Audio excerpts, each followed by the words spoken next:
Darren Falsey's murder in 2011, I think, was one of those gangland killings that kind of came out of the blue, because although we sometimes know names that we've never been able to publish, this was a major figure in the drugs trade, particularly in Cork, that really didn't have a lot of public profile. Yeah, Darren Falsey was not anyone we'd particularly heard of at the time. He was shot dead in August 2011. 36-year-old, father of young children. He was shot a number of times at his home, and clearly a gangland style execution. As we often say, he'd been on a visit to a relative in Cork prison that morning. And he'd come back, and his wife had gone out shopping with the children, and when they returned, they found him dead in a pool of blood. So the neighbours didn't hear anything.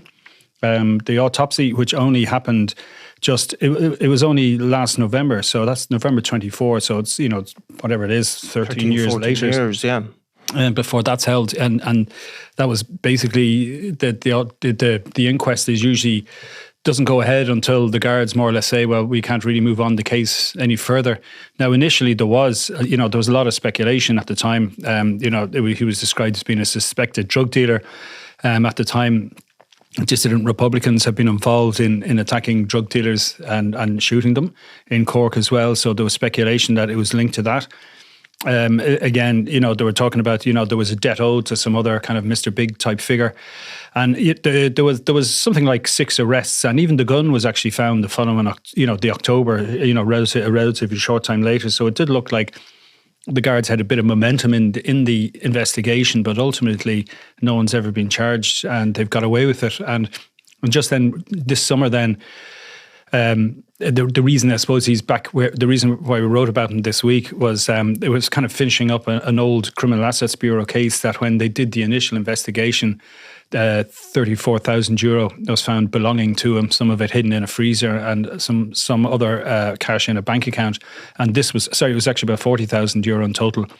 And this then was being handed over to the state, which is why it came back up in the courts. And then some of the belief evidence affidavits we were able to access that then, and from that then we got a slightly different picture of just how serious he was. Yeah, because he didn't even when he's ultimately pictured, and this might be a class presumption, but he didn't particularly look like a drug dealer. I mean, he's obviously the picture that was most used in nearly all the newspapers was of him at a rugby match wearing a Munster top. Now I know, Eamon, you could get into a Leinster-Munster thing here, but we won't. Well, you could. Well, what I mean, and I know, like, obviously, I can't think of any Leinster supporting people that have been shot dead as part of gangland hits. No, but I can mention a few that are in prison if you want to, but we won't go into that necessarily. I look at fairness to all Munster supporters and all Leinster supporters. Anyone can pull on a shirt and it doesn't really reflect on them, in fairness. That's my most diplomatic way of putting it. But yeah, look, I know where you're coming from as a non-rugby person, that you have this idea of being an elitist sport and everyone is well behaved and all the rest of it. And and I guess, look, he was. We do know that he was a football and rugby fanatic from some of the reportage at the time. Yeah, and people had spoken about him. But you do see, obviously, in these cab affidavits, you see the scale of the drug dealing operation, that the guards at least have stated that what they believe was going on. Yeah, the only thing that kind of came out from at the time, really, and the reporting of the story since, was the 34,000 that was found in a couple of envelopes in a lockup that he had hired in Carrigaline. But then some more details came out in the affidavit evidence. For instance, one of his relatives was interviewed and said that Darren had told him that he was owed €300,000 for drugs, and that he also owed 300,000. So you can imagine, like, he was in a chain of debt, that the money was owed to him and he owed someone else. So it's significantly higher, I think, than the figures that we had earlier read about. That it was he was operating at quite a significant level. Now, there was a couple of people mentioned in the affidavit evidence that, but there's no indication as to whether these are people, are they partners, were they working for him, or were they his boss? So we still can't really say who he was working for or which gang he was connected to, or quite possibly, as we do know about some people, particularly in Munster, seem to be kind of exceptional in that they end up being independents. Like we've talked about the likes of John Coon in the past and some of the other members of the Munster Mafia, who they don't necessarily work with or for the Dublin or the Limerick-based gangs, but seem to have their own connections and were quite successful in their own right. Because there are plenty of loan operators in the drugs world. Like, obviously then the problem for being a loan operator is, as you've described there, when the money chain breaks down, because as I was talking with Nicola recently, like for all of that world being hyper untrustworthy and full of double crossing, most of it operates on a credit system where people don't pay for drugs in advance. They are given drugs and then have to repay the money. And what can happen if there's drug seizures or if there's successful guard operations is all of a sudden this huge debt is on people, and the only way to get it possibly is the threat of violence. And that's where these loan operators can run into trouble. Yeah, and one of the things about that, the picture that was painted of Falsey by the guard evidence was something that we hadn't read before. Whereas before he was being described as a sports fan and a young father, he was considered to be a violent criminal and who'd been involved in the enforcement of drug debts himself. Yeah. And this was all stated in the affidavit evidence, and that he had actually been the target of the regional drug squad for 10 years before his death. So, while the likes of us hadn't heard about him, the guards in Cork certainly had. And they described, the language they used, that he was involved at a significant level in the sale of supply and drugs in Cork over a prolonged period. And obviously, it was kind of stating the obvious, that his involvement in the drugs trade led to his murder. There was other kind of things that were found. There was a Casio notebook, which I presume is like a small laptop or whatever. And it was found to contain a tick list of 15 names with various sums of money, and presumably being owed. And the smallest was 500 and the highest was 50,000. So you're not talking about someone selling a couple of bags to their mates at the weekend. You're talking about somebody who's full-time in the trade. He presented as a plumber, heating installation, this kind of thing, but never worked.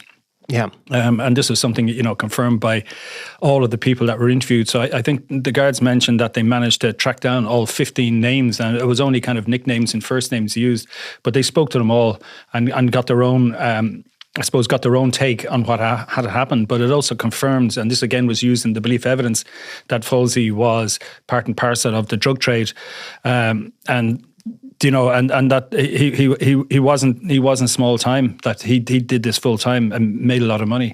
And of course the situation in Cork in terms of gangland crime and the drugs business, it is historically slightly different. And I suppose every city has its own historical features, but there have been less. If you compare, say, Limerick to Cork, there's been much less murders. There's been a good degree less, seizures probably over time. It has been different. And you spoke about the Munster Mafia, and again, they were, some of those guys, even historically, were kind of unusual, middle-class guys who got involved in crime, but certainly were doing significant business. Yeah, they certainly were. And and they kind of, they seem to be more kind of on the lines of Howard Marks type characters, these well-educated gentlemen drug dealers that weren't involved in the nitty-gritty on the street, which is a nice way to see yourself when you are really involved in the nitty-gritty on the street. But anyway, they're obviously, using their education and I suppose their social status to make it easier to be a drug dealer, and obviously are, better I would just say, better armed in keeping themselves at arm's length from the nitty-gritty of the trade, which, we've spoken about before, particularly in Limerick and certainly in some of the Dublin gangsters, how close to the ground that they are. And it's kind of, it doesn't fit in with our view from, when you're watching TV shows about drug dealers, you think of, the last thing a serious gangster wants to be doing is carrying out his own surveillance on a man who's going to get shot, or driving, a car with their own drugs in it. And I'm sure they don't all do, but it's incredible the amount of who we would consider senior players end up doing it themselves, presumably because hard staff is hard to find, or people, as you say, the trust element in the drugs trade isn't high. But even going back to Falsey, like for a man who never worked, 436,000 went through his bank account and his credit union account over the years, and so he was well able to afford to follow Munster in their glory days. And you can imagine, of course, that whatever money is going through his bank accounts, much more money is being spent on holidays and all of that sort of stuff that never sees the inside of and just even the way, like the money that was found in the freezer when the guards arrived at the scene, the farmer who owned the shed, the lockup, was on the phone to another person who was heard saying, "Don't let the guards into the shed, there's money in there." Yeah. And so that was overheard, and they went in, and there was six envelopes in a plastic bag under a slab of meat. And one of them was made up with, €100 notes, 50, 20s and 10s, and the rest with the lower denomination. It came up to 34,550. And then there was only seven of all that money that went through the bank account. There was just 7,200 left in it.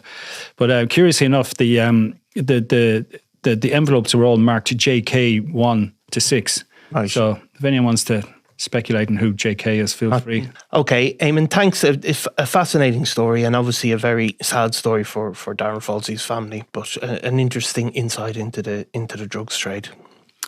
No worries, thank you, Niall. Thanks, Eamon.